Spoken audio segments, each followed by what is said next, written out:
mbanje kubasuhuza mwese inshuti imiryango ndetse n'abantu mwese mutwifuriza ibyiza, by'umwihariko abantu mwese mwamaze gukora subscribe, like, share na comment kuri YouTube channel yacu Niyori Updates. Umwaka ushize wa 2024 wari umwaka twabahaye posts zitari nkeya ariko nanone zitari nyinshi cyane, hanyuma tuza kugera igihe umwaka urimo kwenda kurangira tumera nkaho dutuje twari dufitanye ama projet menshi cyane tugomba gukorana, ariko kubera ikibazo cy'igihe cyari cyabaye gito tumera nkaho tubituje. Niyo mpamvu rero uyu mwaka wa 2024 tugarutse. Ikintu cya mbere tubanje gukora, tubanje kubasaba imbabazi. Ni ukuri kose bituvuye ku mutima, abantu mwese mwadukunze mugafata umwanya wanyu mugakora subscribe, like, share na comments kuri post zacu zabanje twagiye dushiraho.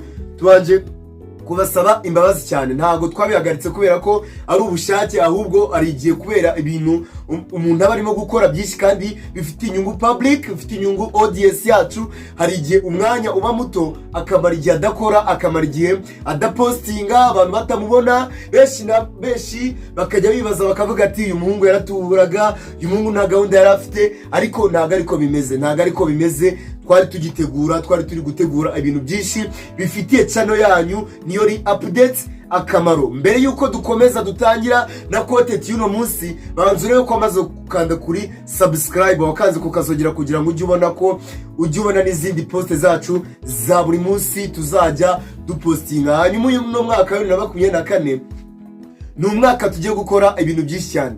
Ni umwaka tugiye gupostinga post nyinshi, video nyinshi, indirimbo nyinshi. Ni umwaka tuzatumira abantu bakomeye, abahanzi, byamamare bigiye bitandukanye tukaganira. Ni umwaka tuzatangamo amahirwe tukaganira, kandi turizera ko muzabikunda mwese mwamaze gukanda kukazogera ka subscribe. Nicyo kintu cyiza wakora kuri YouTube channel yawe kugira ngo ibintu byacu bijye bigenda neza. Iyi YouTube channel ntago ari yacu, twebwe ntago ari yacu, tutabafite nta kintu twakora. YouTube channel ni yanyu, twe turabakozi banyu kugira ngo tujye dukora, hanyuma mubyungukiremo, mukureho ubumenyi bwazabafasha mu buzima, bwazabafasha muri societe tubayemo nyarwanda ikeneye abantu bafite ubumenyi, abantu bavuye mu mwaka umwe bakajya mu wundi, abantu bigaragara ko bateye imbere mu ibitekerezo byawe, abantu bazajya babyumva bakumva ko wamaze gutera imbere, bakumva ko hari ahantu uvoma ubumenyi, bakumva ko hari ahantu uvoma ibintu bifitiye inyungu,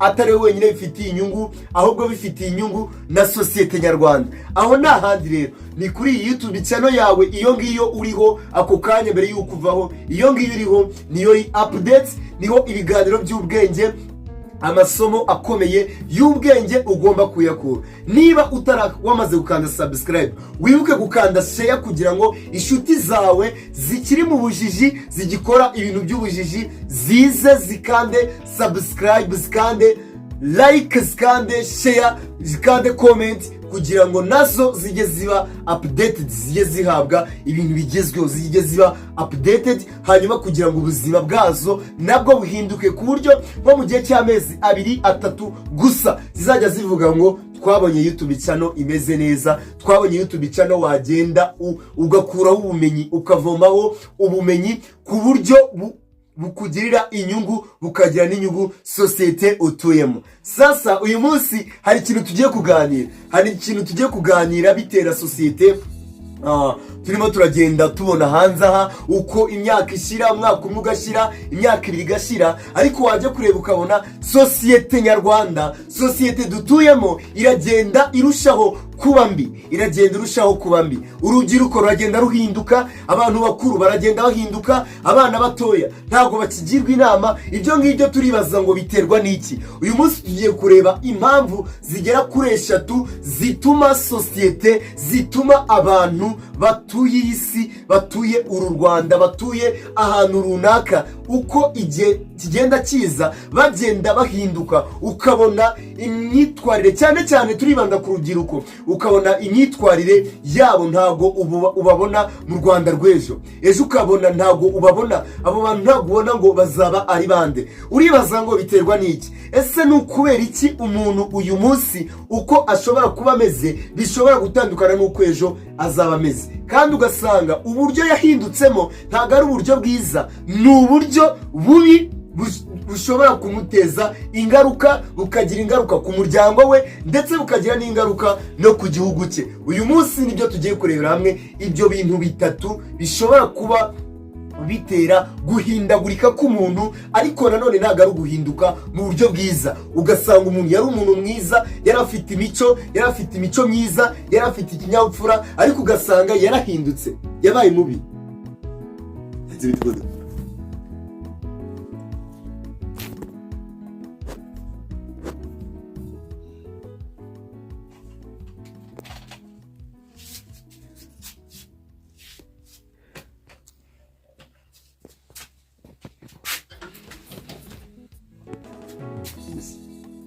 Ugasanga umuntu yabaye mubi cyane, umwana ntakibasha kumva inama agirwa. Rero iyi YouTube channel yacu nicyo twaziye kugira ngo dufashe gukosora, dufashe kwigiraho, ujya ukura amasomo. Ikintu cya mbere gishobora kuba gituma cyane cyane urubyiruko ruhinduka, rukava mu mwanya mwiza rwari rurimo rukajya mu mwanya mubi, rukajya kwitwara nabi. Ikintu cya mbere ni ikigare.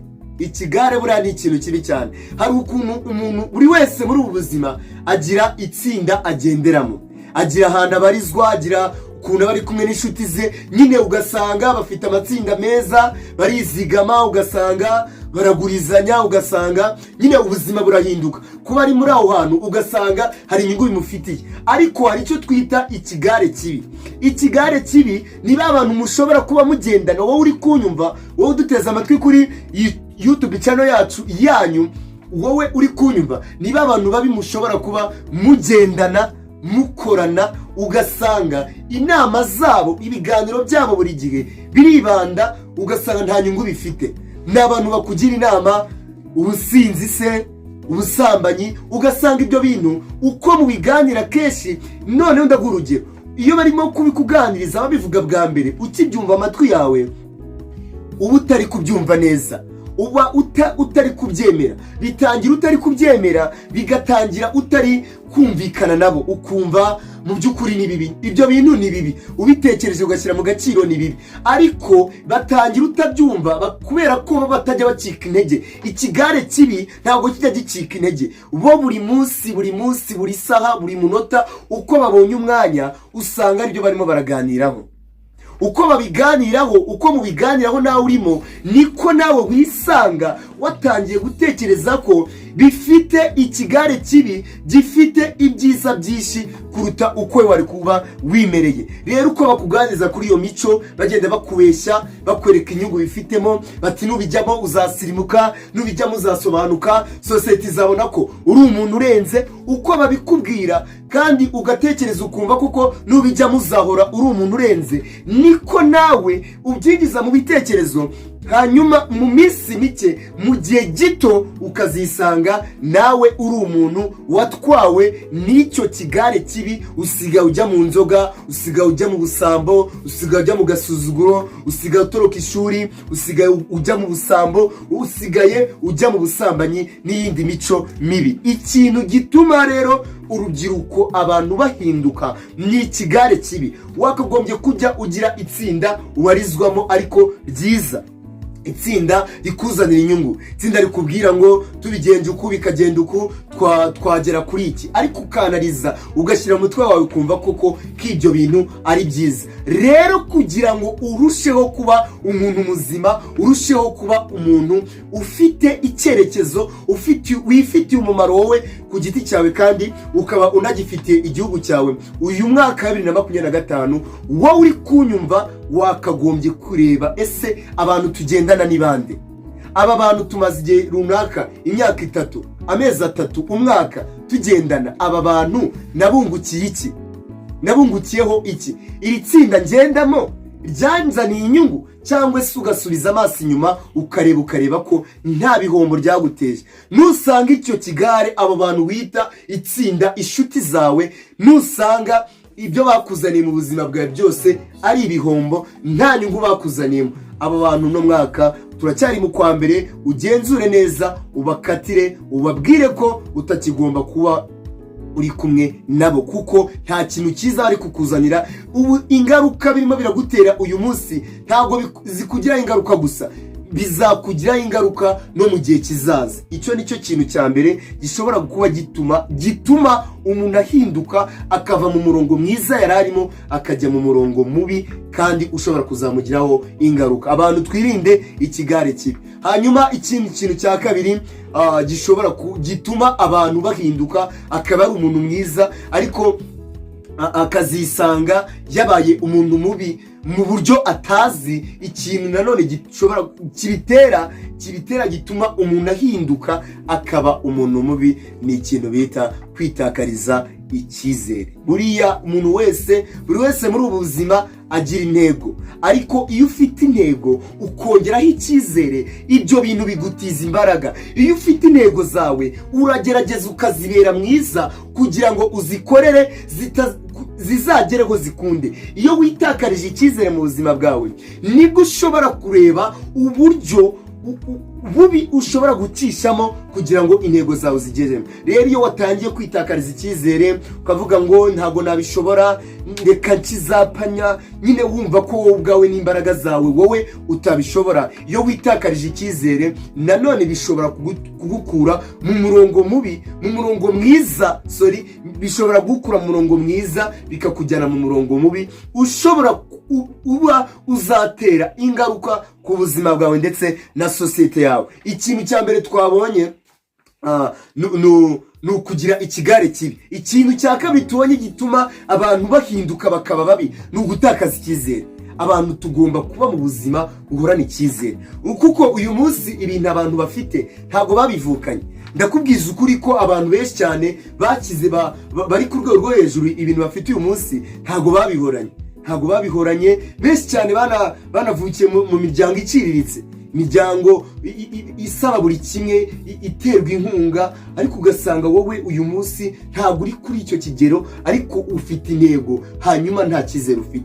Nuramuka utakaje icyizere ntabwo uzaba umuntu mwiza. Gutakaza icyizere bizakujyana mu mico mibi, bikujyane mu nzira mbi, ku buryo umwaka uzisanga warahindutse umuntu mubi. Rero iyi YouTube channel yanyu Niyori Updates, mwe mwamaze gukora subscribe, tubashyiraho ibiganiro nk'ibi ngibi byiza cyane, bifite amasomo, bikora ku mitima, birinda abantu kujya mu mico mibi, birinda abantu kujya mu murongo mubi. Umuntu akareba akavuga ngo nari ndihe, ese uyu munsi ndihe, ese ejo hazaza ndifuza kuzaba mu ntoki. Rero iyo utakaje icyizere nibwo ushobora gusanga utangiye kumva inama mbi bakugira, bakubeshya karizo zizakugeza ku ntego zawe, kandi nyamara izo nama mbi barimo barakugira zizatuma ubuzima bwawe burangira, ukajya hasi cyane, bukaba bubi, ukandagara, ugaseba. Icyo ni ikintu cya kabiri mu bintu bitatu twaguteguriye uyu munsi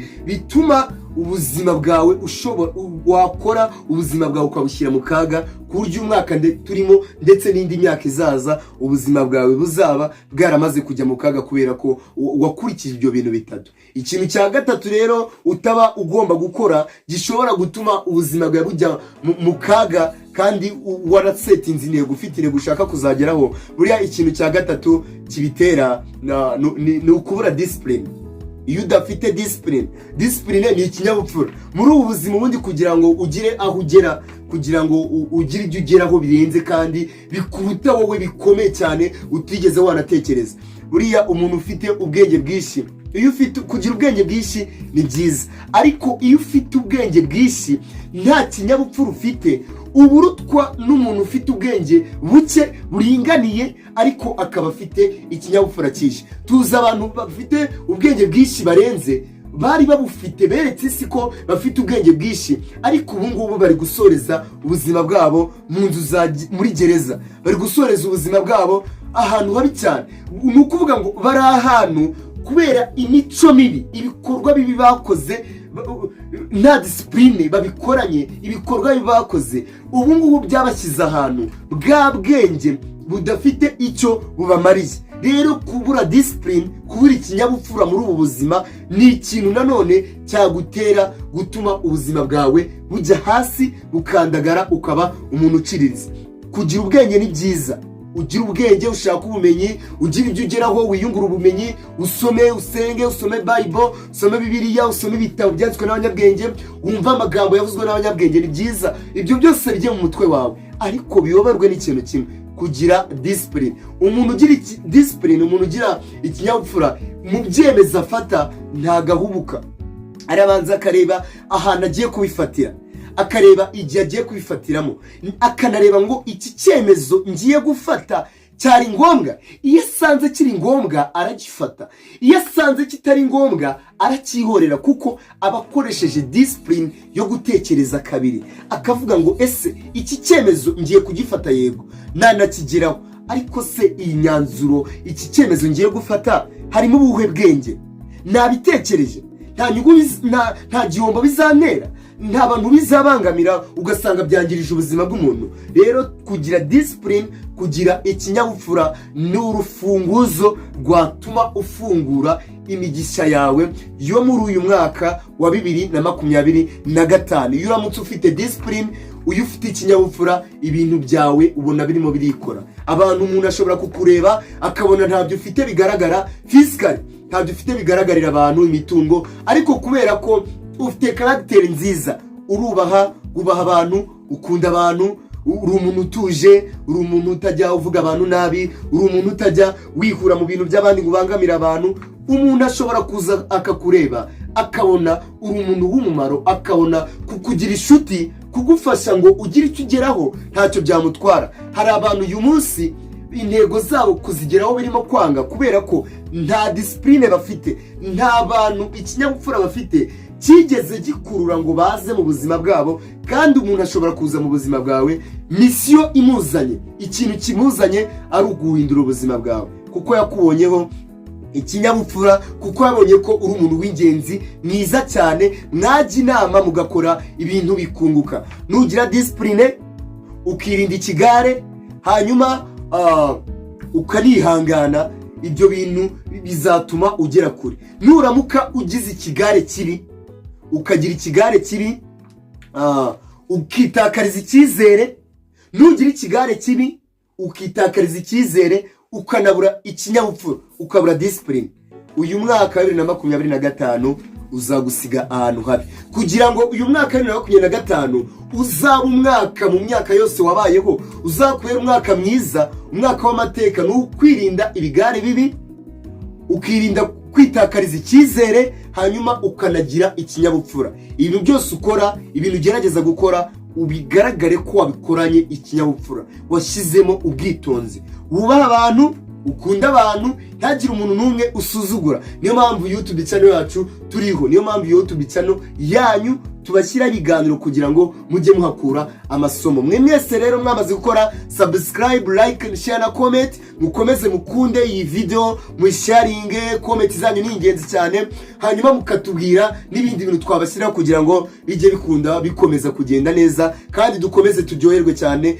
Iyi video kugira ngo usobanukirwe neza, uyihere ku murongo, uyirangize, nibwo urumva neza ikiganiro cy'uyu munsi. Kandi turabashimiye, ndagushimiye, ndabashimiye mwe mwese mwihangana mukana video guhera ku isegonda rya mbere kugeza ku isegonda rya nyuma. Imana ibahe umugisha. Nitwa Pacifique, niyo twizeye, ndabakunda cyane. Hasta la vista.